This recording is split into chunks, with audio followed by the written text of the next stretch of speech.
once again.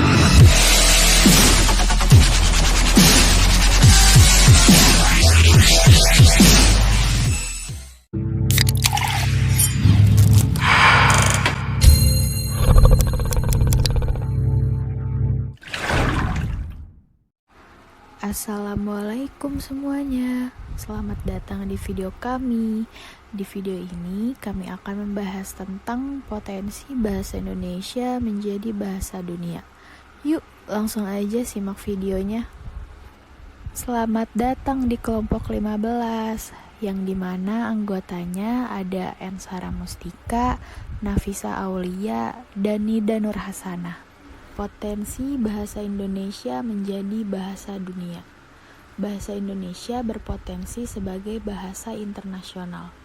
Bahasa internasional merupakan bahasa yang banyak digunakan oleh setiap negara dan memiliki jumlah penutur terbanyak sebagai salah satu bahasa yang dapat digunakan dalam pergaulan internasional, baik formal maupun informal, setelah bahasa nasional yang dimiliki oleh negara masing-masing.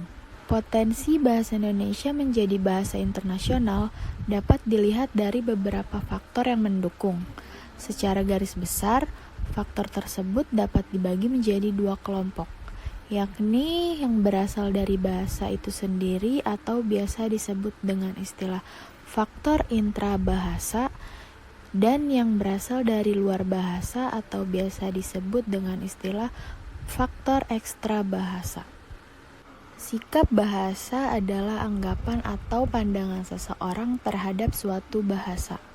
Selain itu, sikap merupakan suatu peristiwa kejiwaan dalam bentuk tindakan atau perilaku yang tidak dapat diamati secara langsung. Sikap bahasa dapat diamati melalui perilaku berbahasa atau perilaku tutur seseorang.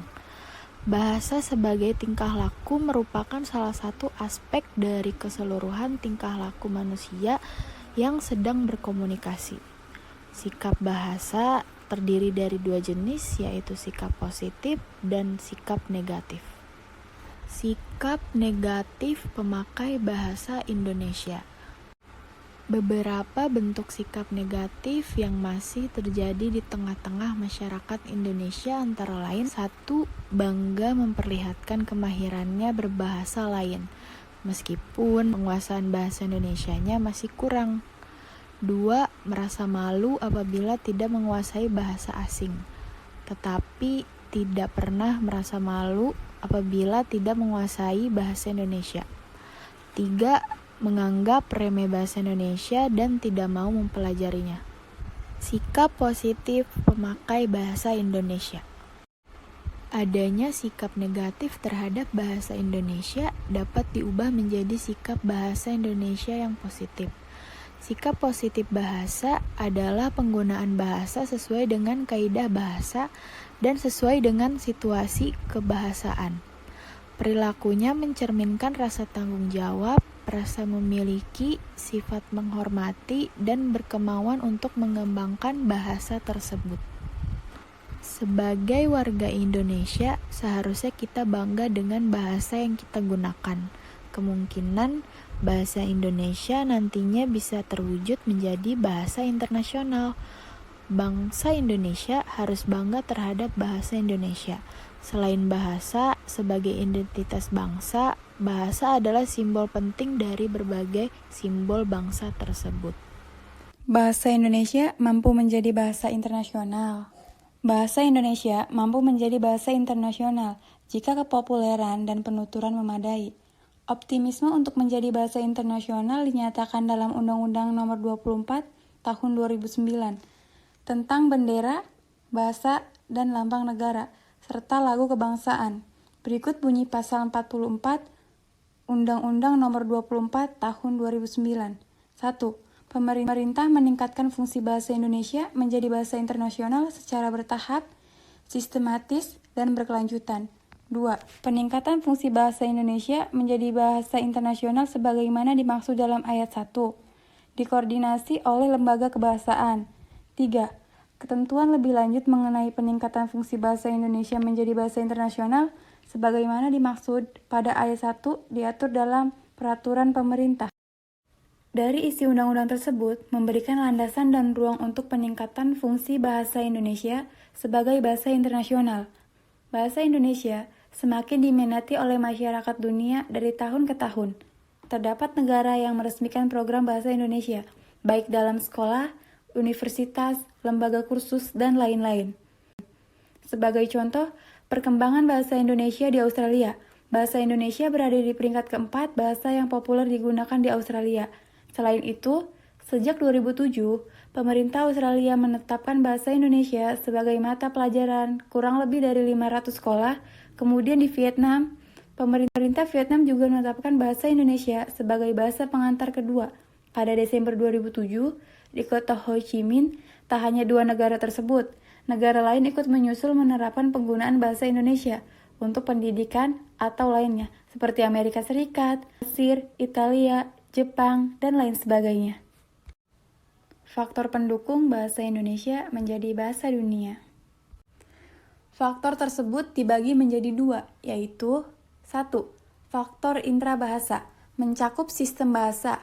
Sistem bahasa Indonesia tergolong mudah dipelajari karena tidak membutuhkan nada dan tambahan atau perubahan partikel pada setiap kata. Akibat perubahan waktu seperti bahasa asing. Bahasa Indonesia juga memiliki beberapa keunggulan, yaitu 1. Sebagai bahasa perhubungan yang digunakan oleh lebih dari 180 juta penduduk. 2. Sebagai bahasa pengantar untuk semua jenjang pendidikan. 3. Memiliki banyak perbendaharaan kata dari kata asing, terutama dalam bidang pengetahuan dan teknologi. 2. Faktor ekstra bahasa yang digolongkan menjadi dua kelompok, yaitu langsung dan tidak langsung. Faktor ekstra bahasa yang mempengaruhi secara langsung mencakup jumlah dan sikap penutur bahasa Indonesia. Indonesia berada di peringkat keempat dengan jumlah penduduk terbanyak sehingga sangat memungkinkan bahasa Indonesia menjadi bahasa internasional. Selain jumlah, sikap positif penutur dalam menggunakan bahasa Indonesia dengan baik dan benar juga diperlukan untuk membangkitkan rasa kebanggaan dan rasa kesetiaan pada bahasa Indonesia. Upaya pemerintah dalam mewujudkan Indonesia menjadi bahasa dunia. Dalam mewujudkan bahasa Indonesia menjadi bahasa internasional, pemerintah telah melakukan berbagai upaya antara lain 1. Membuka pusat baca bahasa Indonesia di berbagai negara seperti Mesir, Amerika, Jepang, dan Australia. 2. Menambah kosakata bahasa Indonesia yang diambil dari bahasa asing dan bahasa daerah. 3. Menyelenggarakan program bahasa Indonesia untuk penutur asing dengan membuka pembelajaran bahasa Indonesia di Kedaulatan Besar Republik Indonesia dan Konsulat Jenderal Republik Indonesia di luar negeri. 4. Menyelenggarakan program beasiswa bagi pelajar dari negara-negara yang memiliki hubungan diplomatik dengan Indonesia untuk mempelajari bahasa Indonesia. 5. Menggunakan bahasa Indonesia untuk pidato kenegaraan di luar negeri agar lebih dikenal oleh warga mancanegara. Dengan segala upaya tersebut, pemerintah berharap dapat mewujudkan bahasa Indonesia menjadi bahasa internasional. Dapat disimpulkan bahwa bahasa Indonesia bisa menjadi bahasa internasional, walaupun sudah ada upaya-upaya yang dilakukan untuk meningkatkan fungsi bahasa Indonesia sebagai bahasa internasional, tetapi beberapa di antaranya masih sulit untuk diwujudkan karena terkendala dengan beberapa faktor. Namun, tidak menutup kemungkinan bahwa bahasa Indonesia bisa menjadi bahasa internasional, seperti bahasa Inggris, bahasa Mandarin, dan bahasa internasional lainnya. Oleh karena itu, kerjasama antara pemerintah dan masyarakat sangatlah diperlukan. Sekian dari kelompok 15, kurang dan lebihnya mohon dimaafkan. Terima kasih.